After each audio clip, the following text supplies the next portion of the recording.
2021 convention, Tampa, Florida, and we are bringing on a speaker that, man, this is something that is really going to work, and what the 21 convention is all about, changing your life as a man, making the right decisions, be able to build your own foundation, and one of those is business and entrepreneurship. This is a gentleman who has worked for over 5 years with Matthew Hussey. I'm sure you've heard of him, best-selling author, actually former 21 convention speaker. And we're going to be talking about how setting up a business can be like a dance. Let's bring on the stage Edward Druce. Thank you, Pa. Thank you. Good stuff, good stuff.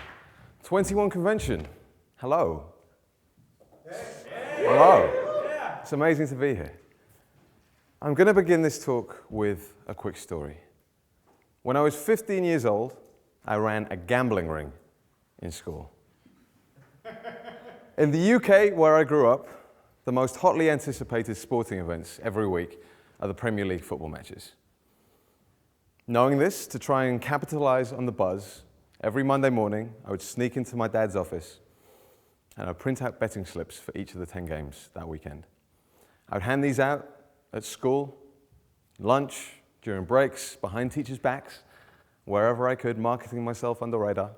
And I would tell kids that for a £1 bet, if they could guess all 10 games correctly, I would give them £100 back. Now, to a 15-year-old, these seem like pretty incredible odds.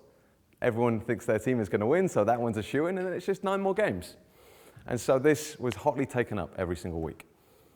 Little did anyone know that I would gather these in, and as something of a Friday afternoon ritual, I would go to an actual bookies with my brother's borrowed driving license, and I put them on where I get odds of anywhere from 1 to 800 to 1 to 3,000, depending on the games. Now, I didn't know if this would go anywhere. It was just a little scheme that I come up with, but I decided to run with it. I did it for a few months, and I was very persistent. And then one week, someone won. Someone guessed all 10 games correctly. And I had a winning ticket for about £1,700, so the equivalent of about $2,500. Now, I had to pay this guy his 100. There was no getting around that. I had to be a man of my word. But I went into the bookies, I slammed down this ticket on the counter, and I was paid £1,700 in cash. And to this day, comparatively, I don't think I've ever felt richer. This unbelievable experience, walking out with an envelope, cash in hand, I don't think I've ever felt richer. And this experience led me to think that I wanted to do something entrepreneurial. I wanted to do something different. I'd always had the mindset that I wanted to do something academic, that I could go to college, I could go to university, and I'd follow the very well-worn traditional route. But this experience led me to think I wanted to do something different. Now, it's a rather humble story when you compare it to teenagers today with the internet making tens, sometimes hundreds of thousands of dollars. But it's really that sense of wanting to do something different that I want to tap into today. And that's what really this talk is going to be about. In the years since, or I should say in the following months, I was really keeping my eyes peeled for how I could break away, what opportunities I could get involved with. And I was just keeping my eyes peeled at all times. After a few months, I came across a guy called Matthew Hussey. And at the time, Matthew was just starting out in London as a coach and a speaker, doing events for maybe 80 or 90 people. And I was so utterly captivated with this guy, both with his message and his content, as well as his ability to command and just awe a crowd. I'd seen a few of his YouTube videos, and I was so compelled and so enthusiastic about what this guy was doing that I decided I would go along to one of his events. Now, being 15 at the time, this wasn't the easiest thing in the world. I had to get the 200-mile train ride from Swansea, a little town I grew up in Wales, and I had to go to London. There, I had to navigate the London Underground, which is a treacherous thing for anyone, let alone a 15-year-old, and I ended up walking around with printouts of Google Maps. This is long before the days of everyone walking around with iPhones. But I went, and I was just as awed, if not more, in person by how this guy was able to speak, how he was able to deliver, and I kept going back. Any chance I would get, I would skip the football match I would have on Saturday, playing for a football team, and I would go and see this guy speak. And I became something of a familiar face at his events. I kept going, and I was eventually able to befriend a key member of his team. With his friend, I was able to get 10 minutes on Matt's calendar to book in a phone call. The call was at 5 o'clock in the morning. because I knew Matt was a morning person. I wanted to say, here, I'm on the same level. I'm a similar kind of guy. And this would show I'm serious. So when the day rolled around, I woke up. I had set my alarm for 4:54, going down with 6 minutes to go.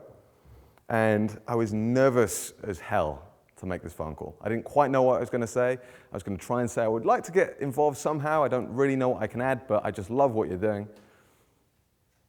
And I would love to be a part of it. And so I'm in the garage, in this freezing cold garage, so as to not wake my parents and have them wonder, what the hell is this guy doing up at 5 o'clock in the morning?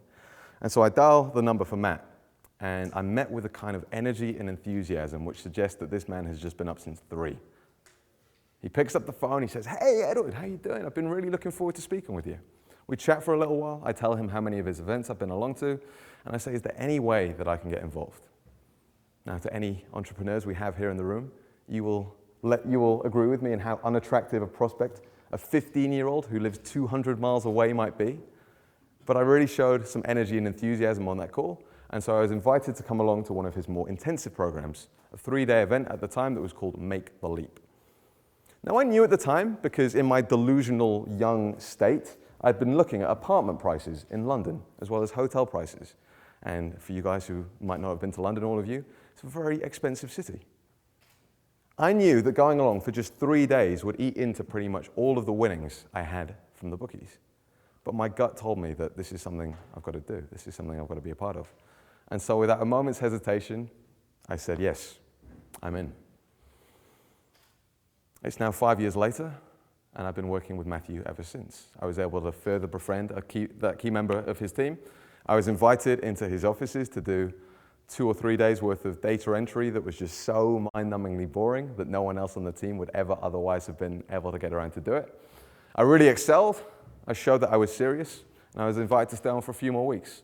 The weeks turned into months, and when my summer holiday was coming to a close, I had to sit down with Matthew and said, I'd love to stay on. I'd love to do this full time.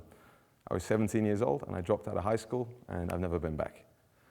So, in working with Matthew for the last 5 years, he has become a New York Times bestselling author. He has his own radio show with iHeartRadio, and he's worked with celebrities, the likes of Eva Longoria, Ryan Seacrest, and Christina Aguilera. He's on the Today Show every other week, on shows like Rachel Ray, and he's most well known for a dating advice company called Get the Guy. So this is dating advice for women, the opposite of what a lot of what the guys we have here speaking about today are talking about. Now, I'd be lying if I said that it was strategic at this time, that I thought this is the missing link. But in hindsight, this experience has led me to think that if you're in that place where you want to do something different, you want to do something entrepreneurial, you don't really know how to do so in the real world. You don't know how to do so outside of school walls and actually put something to practice. The missing piece of the jigsaw is finding a mentor. It's finding someone who's gone before you, who knows what they're doing, and who you can get access to and look to emulate. Now, while this is kind of a fun story as to what a bit of blind enthusiasm can do, if it were the thing I were hanging my hat on to be stood here today, it would kind of be like a lottery winner telling you how to make $1 million. It's not necessarily replicable. Go down to your garage, make a phone call to a prospective mentor, and it'll all happen. However, I've had a really deep fascination with understanding why what I did worked and how you could actually make it replicable. I have friends, I have a brother, I have family members who I'd love to be able to share a strategy with. And so over the last few months, I've really sat down and I've thought, how could someone set about making this an inevitable journey? And I've tried to piece this together and make it as close to inevitable as you possibly could. I've been working on this for quite a while, and we're going to be going through a very, very practical set of steps today. A friend jokingly said that me having not gone to university, this is my dissertation. This is my last 4 or 5 years of work, so I'm going to be sharing all of it with you. Now, before I just crack into it, I'd love to thank Anthony for the opportunity to be here today. I've been watching 21 convention videos for God knows how long, 3, 4, 5 years, and they've really helped me. So the opportunity to be here and actually giving something back is a real honor, it's a real privilege, and it's great to be here with you guys today. Now, the 1 year that I did in school at 17, I studied philosophy. And the one thing I learned, or one of the things that I learned there, was the importance of beginning by defining your terms. So to begin in laying out my argument today, I would firstly like to define the word mentor. The title of this speech is How to Find a Mentor in Business. And when we say mentor, what really do we mean? In its essence, I will argue that a mentor is someone who can help you get further faster in whatever it is you do. Now, there are many different types of mentor. There are mentors that you can come along to an event like this and learn from for 3 days. There are mentors that you can pay to coach you on an ongoing basis. There are mentors at school. There are mentors in your family. The type of mentor that I'm specifically focusing on for this talk today is the type that you can go and work for. And the reason for this is twofold. Firstly, it's the one that's really within your control. As a young person, if you're looking to get entrepreneurial, you don't necessarily pick your teachers. You didn't pick your parents. The only thing that's really within your control is picking who you go and work for and who you surround yourself with. And the second, I need to check my notes here, how embarrassing. The second reason is that it will have the greatest return on investment. It's incredible to come along to an event like this for 3 days and to surround yourself with really amazing minds. However, for real change over a prolonged period of 3, 4, 5 years, the way to do that is to get around someone that you can spend every single day with. And without being a weird, creepy stalker, I think the only real way to do that is to begin working with someone. Now, why would you want a mentor? If anyone here is on the fence, perhaps you've read about Richard Branson, you've read about Mark Zuckerberg, even looking at Anthony today, who's started this event at 17. It's easy to say that finishing school as a young guy, you can go out and you can start something on your own. However, I would argue that these guys have all still had mentors. If you read Richard Branson's book, if you read Screw It, Let's Do It, you quickly start to see that in business, his mum was his first mentor. She raised funds for his first magazine company, and she was the person that Richard went to for counsel with a lot of big business decisions. I was recently watching or listening to an interview with a guy called Noah Kagan, who was number 30 at Facebook. And he said that in the early days, Mark Zuckerberg paid much older people to be around him at all times, going into every big meeting with him and helping make every big business decision. He trusted his instincts, but he knew that he didn't have the experience and the reference points to make big decisions. If you look at Anthony, consider all of the incredible speakers that he has had around him since he was 17. These people have all had mentors. Now, some of the biggest benefits that you'll get. Firstly, you will learn through osmosis. In being around successful people, you will quickly start to see that it's not some kind of productivity system or some kind of tactic that's really allowing them to distinguish themselves. Rather, it's that they want it more. It's that they're fiercely passionate about what they're doing. It's that they're determined, they're fiercely ambitious, they're relentless in how they work. In being around people like this, these traits will begin to rub off on you. Now, I'm not going to stand here today and say that I am as charismatic nor as commanding a speaker as Matthew, as that's a very hard skill. It's something that takes thousands of hours of practice to really get good at. However, things like work ethic, character traits like discipline, these things will rub off on you. The second is that they will push you. A mentor will push you. In all areas of life, the key to growth is really getting outside of your comfort zone and pushing yourself. A mentorship in business is a way to ensure that. You will have constant headaches. You will have more work than you know what to do with. It's a very stressful position if you pick your mentor well, and this will help you grow. And the third is that it will cut your learning curve in half. If you consider just coming along to an event like this, you instantly figure out the type of diet that will be best suited to you. You could go through a process of trial and error, trying different diets for many years, and only get it after 10, 20, 30 years, as it's taken some people to actually figure things out. And coming along to an event like this, you cut your learning curve in half. Being around people every single day, that learning curve on so many things is cut into a fraction of the time of what it would otherwise be. There's a saying, if you wish to be young and wise, you have to learn from the experiences of others.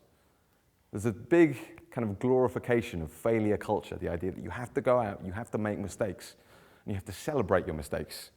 What I would argue here today is that the mistakes don't have to be yours. You can learn and observe others making their mistakes.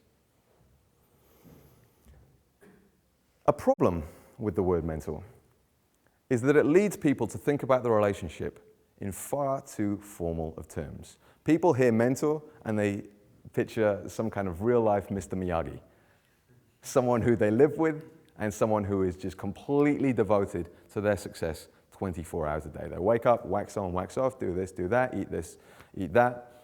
And that's not really what I'm talking about here. I'm talking about surrounding yourself with someone, getting close, intimate access, and being able to observe someone in their element. The second word I'd like to define for my title is the word find. I've titled this speech, How to Find a Mentor, as it's really the language that people are using to think about this problem. You'll see it if you look up the Google search terms, How to Find a Mentor. Matthew's book, the book that went on to become a New York Times bestseller, Get the Guy, Dating Advice to Show Women How to Go and Get Their Ideal Guy, was broken up into 3 simple steps. How to find a guy, how to attract a guy, and how to keep a guy. And if I were writing a book about mentorship, I'd be tempted to just rip it off and use the exact same structure. How to find a mentor, how to attract the attention of a mentor, and how to keep a mentor. Now people think, well, women will come to Matthew and complain of not being able to find any guys. There are no men out there. To quote a journalist who wrote an article about Matthew, they're all gay, taken, or weird. And with us being here today, we know that's not absolutely the case. The real problem that Matthew will say is that these women just aren't meeting enough people. They're rarely leaving the house. If you ask them how many new men they would meet in a week, it would be somewhere between 0 and 1. And I put to you that the real issue here isn't how to find a mentor, because you probably have people in your life already who could be a prospective mentor. You just haven't seen that they're within your reach. Being here today, Matthew will joke that to women, if I could put you in a room full of men who would be perfect for you, you wouldn't necessarily know how to go over and make anything happen. For you guys here today, this may well be that very room of prospective mentors. You right now don't necessarily know how to go over and how to have an incredible impact with someone. That's really what we're going to be getting into with these steps. The 3 things that you should be looking for in a mentor, the 3 things that you should really be kind of qualifying and screening for when going and seeking someone out to have a successful mentorship, are firstly, that they make money. Money is the fuel of any company. Peter Drucker said, business is innovation and marketing. The idea of entrepreneurship really is you can have an incredible product or service, but you also have to be able to sell and market that thing effectively. You need to find someone who is doing both. Of course, if you find someone who's really good at sales and marketing, but they have a terrible product, that will probably rot your soul and you won't wake up very happy in the morning. So find someone who's doing both. The second is that they are ambitious. They're ambitious and they're wanting to continue to grow in what they're doing. If you find someone who is lazy and stagnant, it's not going to go very far. You're going to be having to convince them for every big project that you want to take on, and it's quickly going to wear you out. A mentorship is a bit like a game of tennis. To have an incredible rally, you both need to be really committed to the point and going all out. And the third is that there is in-person potential. There is potential to go and work with this person in person. That is where you really soak up everything that you can learn. That's where the osmosis really kicks in. Now, this isn't an essential step, as there's a hell of a lot that you can learn remotely with someone. I'm now in the position with Matthew where he's based over out in Los Angeles, I'm over in the UK, and we're not working together every day. And some great freedoms come with that. You control your time, you're working from home, you can wake up in your underpants. However, I have built a 3 or 4 year foundation of work ethic and discipline which has allowed me to actually do well in that environment. If I was starting at 17 trying to work remotely with someone, I very much doubt that I would have had the discipline and the resolve to do so effectively. A topic I'd now briefly like to mention here is the idea of passion when it comes to work. There's a question that a lot of young people seem to be asking is, should I go after something that I'm passionate about, or should I go after something that I can make a lot of money doing? I'm going to stand here and argue that when you begin, you will likely have neither. You will likely not have something you're passionate about, and you will likely not be making very much money. However, there is a silver lining. As if you're strategic in how you go about approaching your career, and you're willing to work very hard, you can have both. Now, I consider that there are 3 types of people who get this wrong. We have the cynic, the idealist, and the dabbler. The cynic, the idealist, and the dabbler. The cynic is someone to whom the idea of passion at work is a fairy tale. Work is a means to an end to this person, and the idea that you can have something that you love is really just a fallacy. This person is content with being discontent in how they go, and they're happy being a miserable old sod. The opposite is the idealist. This person is at the other end of the spectrum. They wake up and consider that every single second of how they spend their day should be this magical, amazing thing. And when it's not, they feel really guilty about themselves. They begin reevaluating what they're doing, and they feel horrible. We also have the dabbler. This is someone with many passions. They like rowing, they like reading, they like cooking, they like singing, they like dancing. And the idea of picking just one of these things ruins this person. Now, to the cynic and the idealist, I think the answer lies somewhere in the middle. Taking this from one of Matthew's YouTube videos, if you look up the etymology of the word passion, you'll see that it comes from the Latin parti, P-A-R-T-I, which means to suffer or endure. Now, this is a very different idea of how most of us think of passion today. There's a great line from the artist Pablo Picasso, which went, "If they took away my paints, I'd use pastels. If they took away my pastels, I'd use crayons. If they took away my crayons, I'd use pencils. If they stripped me bare naked and threw me in a jail cell, I'd spit on my fingers and I'd paint the walls." Now, when I first heard this quote, I was deeply inspired. However, when it sits with you, when you really think about it, it can be one of the most depressing things you've ever heard. For who here in this room today has that level of passion? I like reading, I like writing.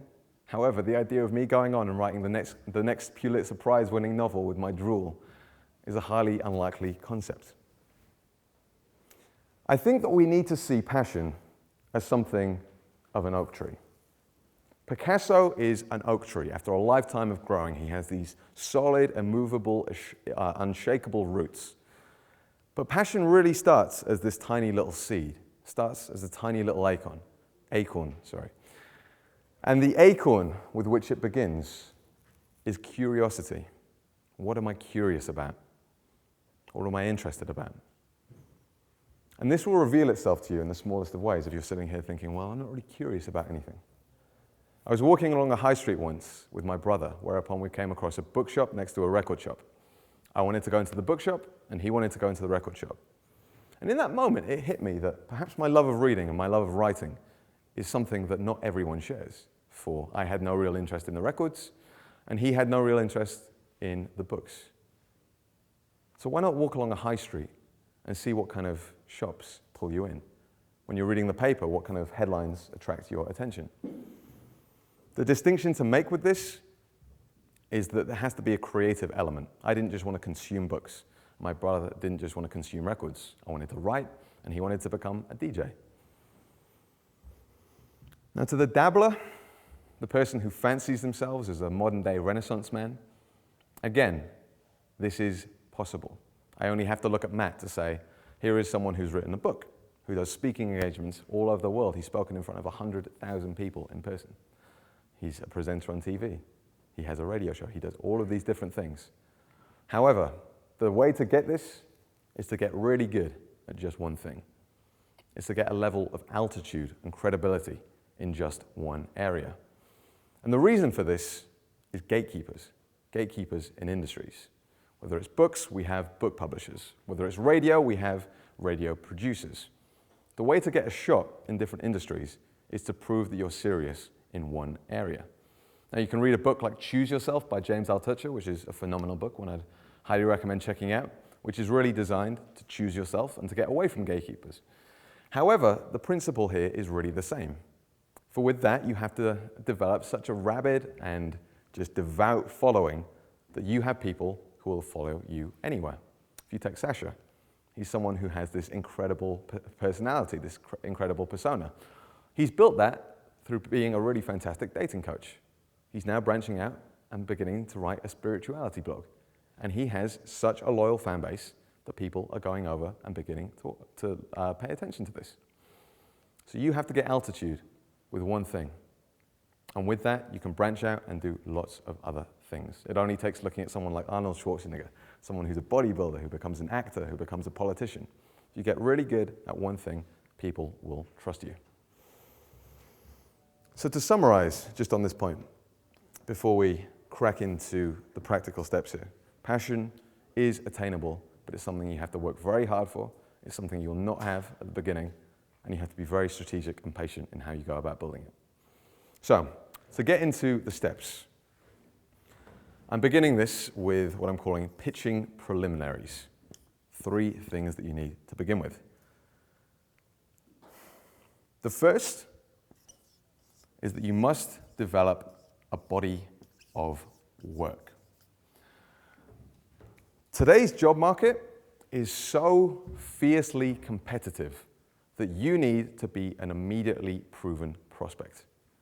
Whether in the form of writing a blog, having a YouTube channel, if you're a designer getting a really solid portfolio, you must have a body of work that distinguishes you.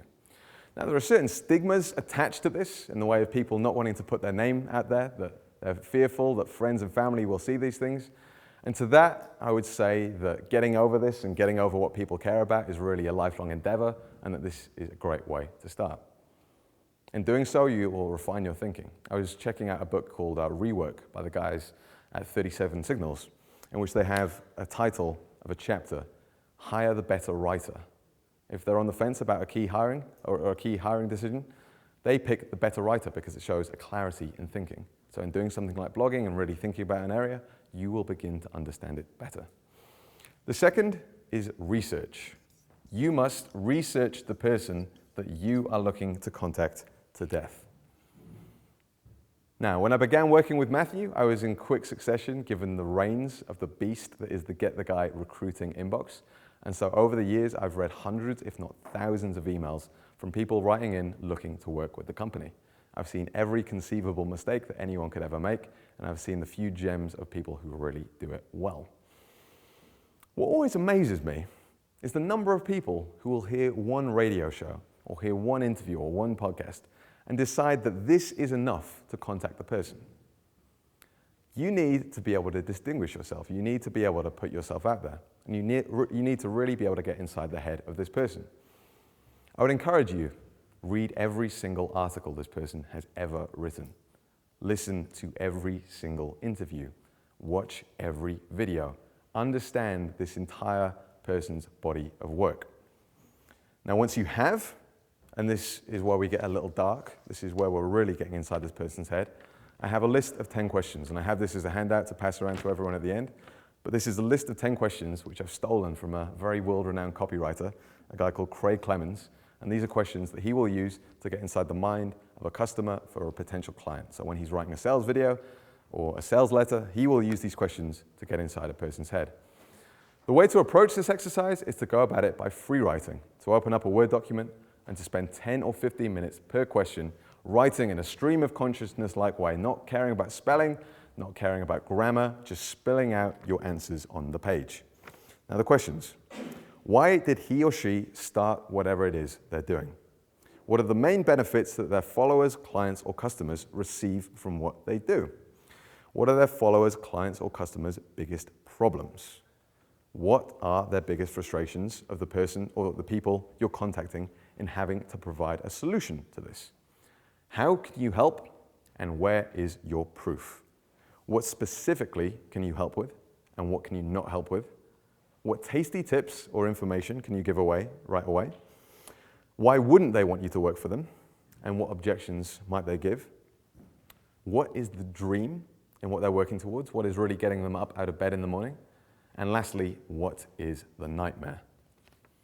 If you answer these questions, if you really take the time to do this, you will have a profound level of understanding for this person.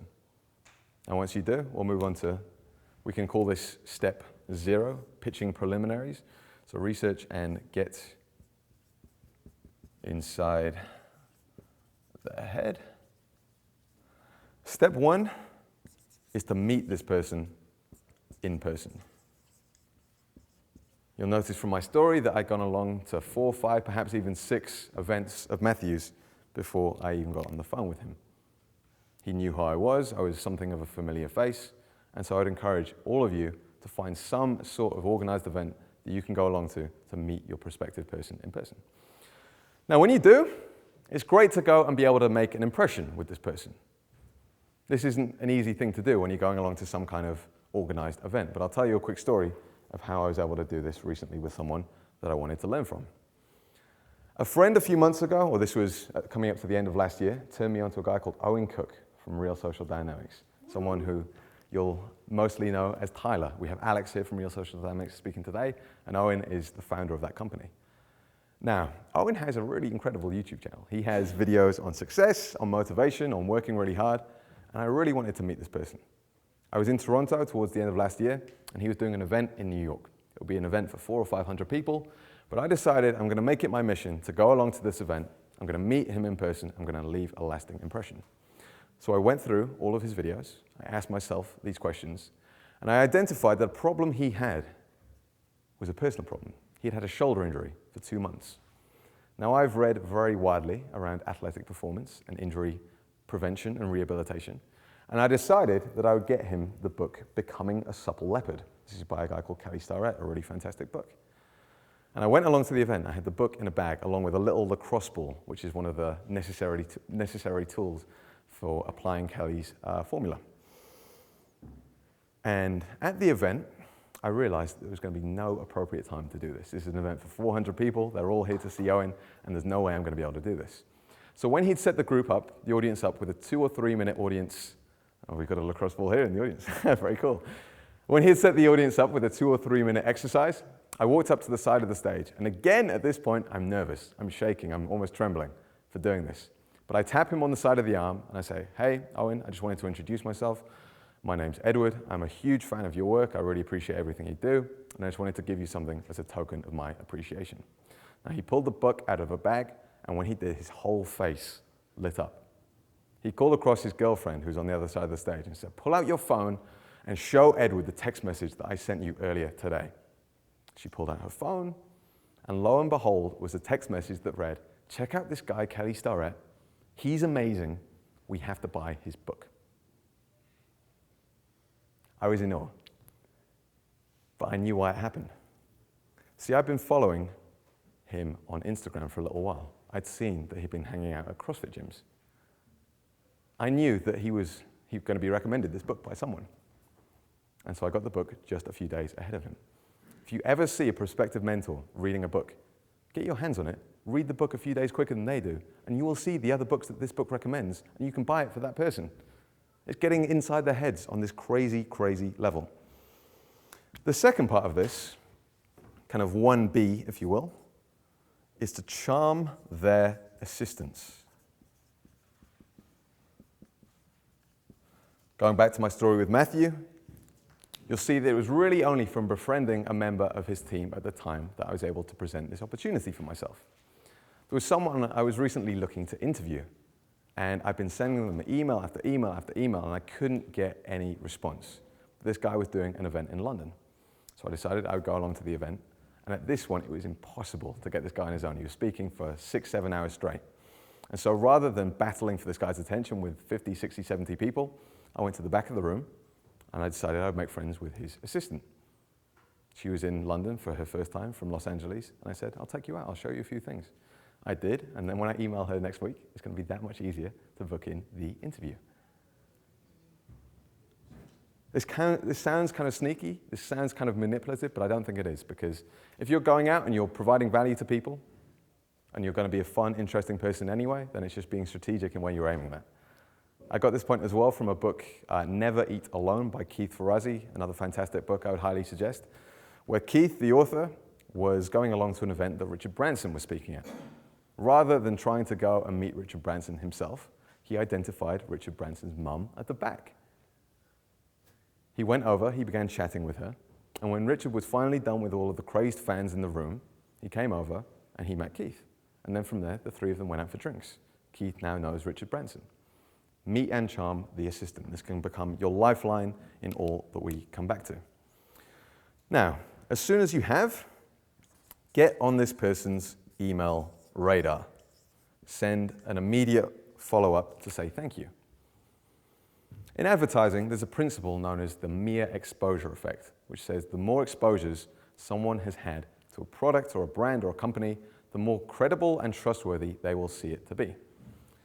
You need to treat your approach here like a mini product launch for yourself.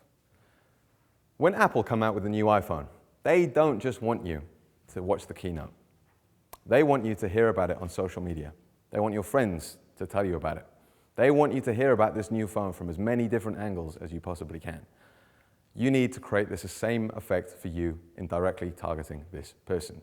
Now, to get very practical, this email should just simply be a message of appreciation, something that shows a specific level of detail. You can reference a specific piece of work and show a deep understanding for what they do, but you're not gushy, you're not becoming across as a real die-hard fan, you're just showing appreciation for what they do. Now, when you've done this, we really get to the fun part. We get to the pitch. So at this point, you began building your body of work. And at this point, I'll add the caveat. If you've come along to this event today, and for the first time ever, you've been exposed to the ideas of getting your health in order, getting your body in order, and at the same time, you've learned about attraction, how to go out, how to meet people, and how to spark things. You would be very foolish to wait until you have your body in perfect, ideal condition before you begin doing the latter. The two need to be done in tandem, and they will feed into each other. Going to the gym will make you want to go out and meet people more, and going out and meeting people will make you more motivated to go and hit the weights hard, or going out and doing whatever it is you want to do. Going and pitching people will give a rocket under your ass for getting your body of work together, and putting your body of work together will make you want to get it out in front of more people. Do the two in tandem. So at this point, you're building that, you're researching this person, and you're going through this exercise of getting inside their head. You've met them in person. If they have an assistant, you're beginning to charm them, you're getting on their radar, and you're sending a follow-up email. Your mindset when sitting down to craft this email is simply to ask the question, how can I make this person more successful? You're not asking for anything at this stage. I wasn't going to Matthew and saying, hey, I would love to learn these things from you. Can you coach me on this, this, and this? I was simply trying to diagnose a problem that he had and help him with it. You're asking for nothing at this stage. How can I make this person more successful? Now, emailing people like this is really something of an art form, and it's something that hundreds, if not thousands, of books have been written about. I'm going to try and distill right down to just 3 steps that you can use to write this email. This is copywriting 101, and it's something that you can use throughout your life in any sort of persuasive email that you have to write. The first step is dream. What is this person's dream? The next, problem. What is a problem that they have? And lastly, solution. What is the dream? What is the problem? What is the solution? Dream. I know that you would love to become a New York Times bestselling author. Or I know you would love to automate your business and be able to go off salsa dancing around Argentina. Or I know that you would love to dominate your industry and build an empire. Whatever it is, whatever you've been able to identify from asking these 10 questions, state it at the very beginning of your email. And again, if you go through these 10 questions, the heavy lifting for this has already been done. You're simply just moving things around to craft this email. Problem. Now this gets a little tricky. In any sort of persuasion, the way to really motivate someone is to build a small level of pain. You have to really get in and build a level of pain with someone. I was reading a book the other day called Predictable Revenue by a guy called Aaron Ross, who was a consultant for Salesforce for a number of years and built them up to becoming a $100 million a year company. Now, when trying to sell Salesforce to other companies, Ross said that companies consider that their problem is that they need new marketing software. However, Ross pointed out that this is in fact not a problem. This is a desired solution.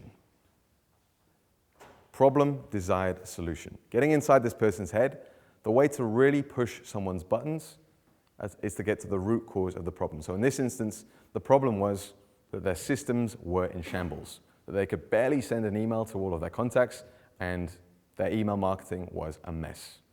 Another example, if you are going to an events company, I need more people at my events. That is not a problem, that is a desired solution.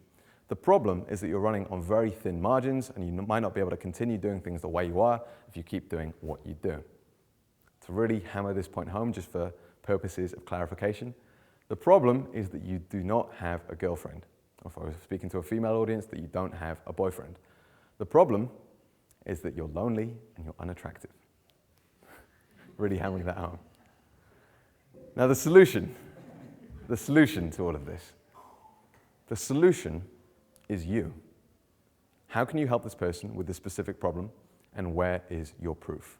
The solution here really is your call to action. Now, there are 3 other components to add in, and this is the icing on the cake. Add in a single line of intent at the very top. And the reason for this, by the way, is firstly, it gives context to the rest of the message that you're about to send.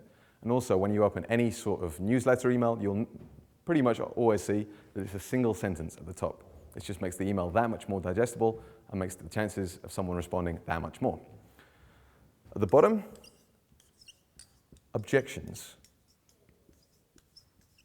What objections might this person have to you coming to work for them? Would it be paying you right away? Would it be them fearing having to babysit you in their office for a number of weeks? Would it be the idea of commitment right off of the bat and signing a year-long contract with someone who's really unproven in their eyes? What would the objections be, and how can you disarm them? So saying something to the effect of, I would love to work with you in person, however, to get things going, I'm willing to do a 2-week trial period, unpaid, remote. If things don't work out, no hassles, no problem at all. Make this as much of a no-brainer as you possibly can. And to round things off, a bonus. This can come as the PS to your message.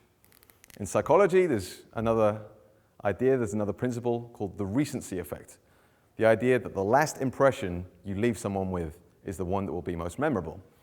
Now you can think of going along to a terrible film, but if the ending's kind of okay, you leave with a better impression of that film. The bonus here is some sort of tasty tip or information that you can give this person. Some sort of small thing. It doesn't have to be professional, it can be personal, such as my getting O in the book. It could be sending a link to a funny video. Something that helps them with a small problem. This will leave the taste in their mouth of you being someone who helps them. That will be the last impression that you leave them with. Now, some of the mistakes that people make. What are some of the big mistakes? And I've received hundreds, if not thousands, of these emails. Firstly, spelling. I wish I didn't have to say this, but judging from my inbox, I absolutely do. It astounds me the number of people who still don't know the difference between you're and you are. The number of people who will write into Matthew and spell Matthew with 1 T or Hussey with 1 S. I will delete an email like that as soon as I see it. The second, do not write lol. Do not write ha ha ha ha. Do not write anything which would suggest that this is a text message to your best friend.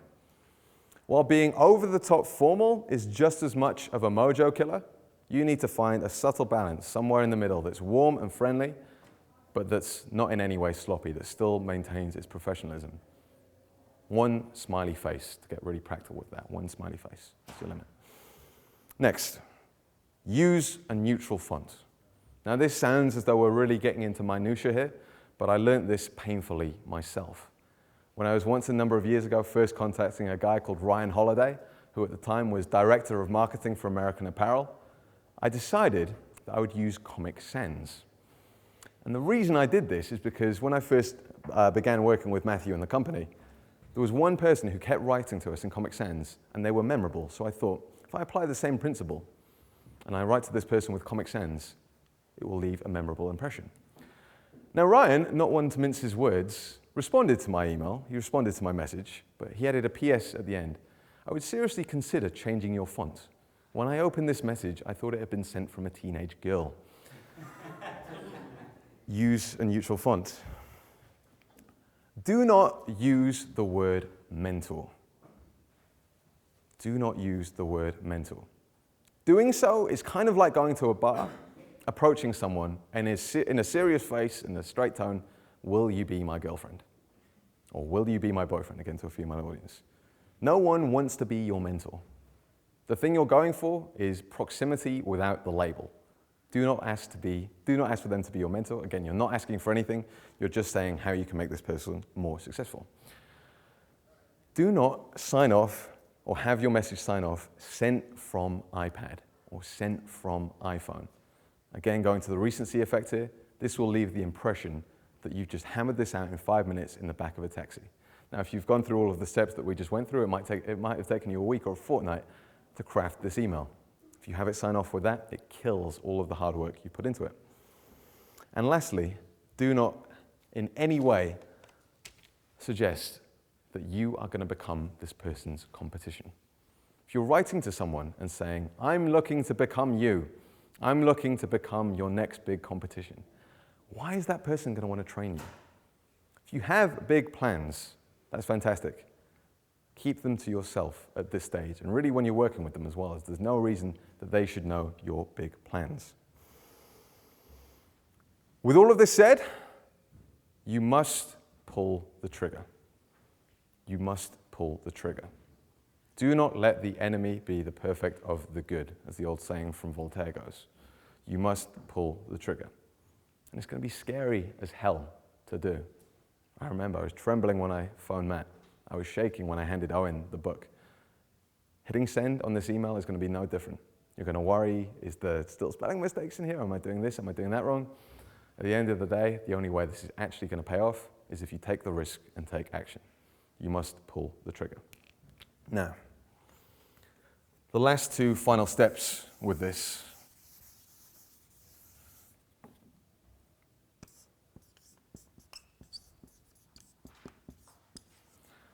Who here hates waiting? Whether it's a text message from a girl that you've just sent and you're waiting for a response, whether it's exam results, or whether it's getting a response back from an email like this. Waiting fucking sucks. I truly believe, and I'm stealing this from a Samsung advert, that impatience is the virtue, not patience. People got it the wrong way around. That impatience leads to innovation. It brought us jets, it brought us phones, it brought us faster cars. Impatience is the virtue. I'm a very impatient person. And so the idea of waiting for a response like this near kills me. The way to overcome this and the way to put yourself back into a position of power is to go and get more options. Matthew's brother, Stephen, wrote a fantastic article about this very idea, this idea of fretting, anxiously waiting for things. And in this article, he told the story of the writer-director Kevin Smith, and how Kevin Smith had just turned in a big script to a big Hollywood studio, and he was sitting around on his hands, just trembling or fretting as we so often do. But he decided to sit down at his laptop and begin working on his next script. He worked very hard on it for a number of days, and after he did, or just in a matter of a week, he had something he was equally, if not more excited about than the one that he had just turned in. If you go out and you're really anxious and nervous about a girl that you're just texting, go out and meet more people. Get a broader base. This is the way to get over it. So as soon as you have sent this message, as soon as you've hit send, begin working on your next. With that said,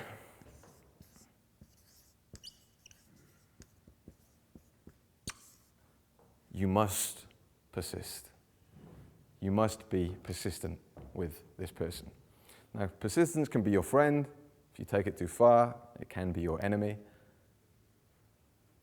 Your mindset has to be that this person has no obligation to respond. Despite all of the work that you put into such a message and all the work you put into understanding this person and really getting inside their head, you have to appreciate that it's still work for them to respond. It's still work for them to bring you on and open a conversation here. With that said, how willing you are to keep putting yourself up to the top of this person's inbox can really be the defining feature of whether or not they respond or whether or not they get back to you. To persist, getting real practical again, you can send something to the effect of, hey, I know you're incredibly busy, I know you have a lot going on, but I'm just bumping this up to the top of your inbox to see if I could possibly get a response. I hope you're doing great. If any other objections have come up since sending this first email, include them.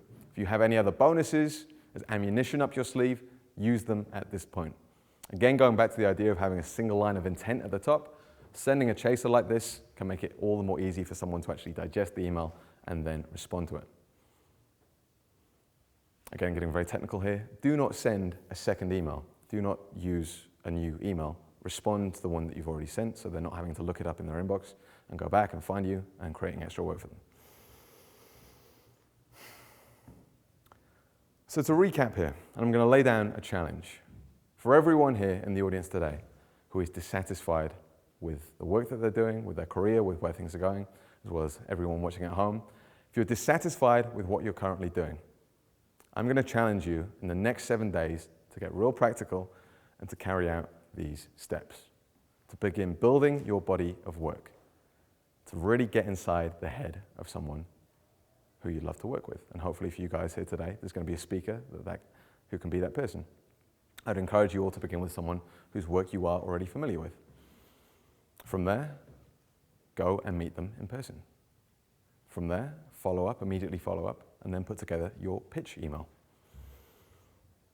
Begin as soon as you send, writing your next, and if you keep doing this in a matter of weeks, you will have a position with someone that you would love to begin working for. Now in life, we can hear great ideas, we can hear great action plans. However, it's only from really following through the results will come. Matthew, in his dating work, is very fond of the saying, the most dangerous thing about regret is that we don't feel it yet. It's kind of a cheesy line, but I think it's very true. You do not want to come to a conference like this and not put the techniques of the likes of James and Sasha into practice in your romantic lives. You do not want to go away and not sort out your health. You do not want to come back and wake up in 20 years with all the consequences of eating crap food. Likewise, in 10, 20, 30, 40 years, you do not want to wake up with an unsatisfying career. Mentorship is a lifelong process. I myself am really just getting started here, but I hope this talk has been helpful in getting you on the first step of your journey. Thank you. Awesome. Ed Druce. Great stuff. Who's got questions? Could I also just add, I've put together a guide for everyone who's really serious today and they want to go and take this on. I put together a guide, the 9 steps to getting the most out of a mentorship. So when you really get started, or if you're already in a position, these are the 9 things I wish I'd learned at 17 or I'd known at 17 to really get started. And you can get this at attractamentor.com. It's just for you guys here today. Hey. The first thing I want to say is I really feel like people should believe in themselves a lot more, regardless of how old you are. Okay. Because, like, just a quick story about me. When I was in college, I decided that I didn't want to work for anyone. Okay. So I told my teacher and my role models that I was going to leave. Okay. And they all said, it's not going to work. And I said, watch me. So I left school, and about 3 months after, I'm making one of my school teachers. Right. And it's all because I took that chance, Okay. So I think your talk was great. Nice Thank job. you, that's awesome. And just to make very clear for everyone here today, I'm not saying that you can't go out and do that, it's clear you can. However, you must still bring mentors into your life in one way, shape or form.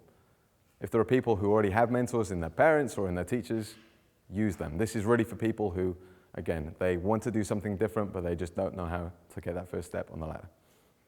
Yeah. All right, so with like the numbers game aspect to mentoring, Yeah. obviously you can't just hit up 20 people and hope that one of them wants to be your mentor. Where's the good balance there? So in just the terms of the number of people you go after? Yeah, so if you're looking for a specific mentor, maybe on business, how many Yeah. people would you contact? 1 at a time, or 2 or 3, Okay. 10? So this approach, if you're going through all of the steps, if you're literally consuming everything that this person has ever put out, that's going to take you at least a week to do. If it's taking more than, let's say, 2, 3, 4 weeks, you're probably going after too big a person. If I go and I try and contact Tony Robbins, who's been putting out material for 50 fucking years, I'm not going to get a response no matter what. You have to pick someone who's at the right level. You have to try and get in the shadows of someone who's moving, ambition being a key thing. But if you're doing this, it shouldn't take more than, I would imagine, 2, 3, 4, 5 attempts max to really get in with someone. Hey, Ed. Hello, Sasha. I actually don't have a question. I just have a statement. I've known this guy for 4 years, actually since he was 17, and even back then he was always asking questions and really listening intently, and he was never shy to just get in there and be like, what do you think of this? What do you think of this? And he just had an awesome energy and curiosity, and I just want to say I'm really proud of you. You've done fucking great. Oh, thank you. Thank you. That's lovely to hear. We have a question here on discipline. Could you expand a little bit more on discipline and the need for that at a young age? I think it's a very interesting concept. I really buy into the idea that habits, that you have a finite amount of willpower, and if you're looking to build discipline, you have to automate habits. I have this idea that you should try and get healthy before you get rich, as it's much easier to automate your health than it is to automate your business in a form. You can automate habits such as eating the right things, going to the gym. People differ on the number of days it takes. Some say 21, some say 28, some say 66. But you have to try and get to a level where you're focusing on just one thing that you're really devoting all of your willpower to, and then from there, moving on, automating it and putting your energy into something else. So you want to get to a stage where it doesn't really feel like discipline, it's just something you do. So with work for me, I've been working with Matthew, if you're being forced into a position where you're working really damn hard every single day, that just becomes the norm. It's not something that you're necessarily exerting yourself over and above the norm to do. Ed, you and I were talking earlier. I wanted to see if you could follow up with a little bit about finding a mentor, their values versus yours, Yeah. and where you distinct the line between monetarily what they're doing, Yeah. literally what they're doing, and the importance of those. Yeah, this is a really interesting idea. When you're working with someone, at times there will be areas that you disagree on. There'll be points of friction in the way that they do something and the way you would like to do something. Now, it's easy for someone to say that this is the way and for someone to get really bought into this person's idea. But these points of friction are your unique selling point. When you go on to do your own thing, should you wish to, they're going to be the difference that will differentiate you from that person. So don't in any way buy into, as James was saying earlier in his talk as well, do not buy into just being into everything this person is saying. However, take the parts that work for you and adopt as much as you can. Great speech. I have a question about, I think a lot of people will have that question back home. You said that you dropped out of high school. Mm-hmm. Have you had any negative consequences from that? Any negative consequences? I would say that if you're not very wary of building a solid social life in going out on your own, that can come back to bite you. And it did bite me a year or two ago, where I found myself, I was in London, and I'd really become a bit of a hermit in a lot of ways. Going to university is an amazing chance to make friends, to meet people, and to build connections. I think I could have been a lot smarter in the way that I went approaching things, so I would say that's something to watch out for. Just being very wary of being proactive in building social connections. Looking back, would you have stayed between? No way. I'm in no way against college and university. This is a very sensitive subject, as for a lot of people it's a necessary stepping stone. You can go, you can have an amazing time, you can learn a lot. However, there are certain people I just don't think that it's necessary for. What I'll add is that if people, again watching at home here, if you choose to go to college, that is putting yourself at the bottom of the food chain. You should still be building your body of work, you should still be writing a blog, keeping a YouTube channel, and doing things that will allow you to differentiate yourself from someone.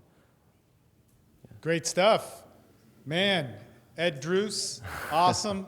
Beautiful speech. Let's give him a round of applause. Thank you.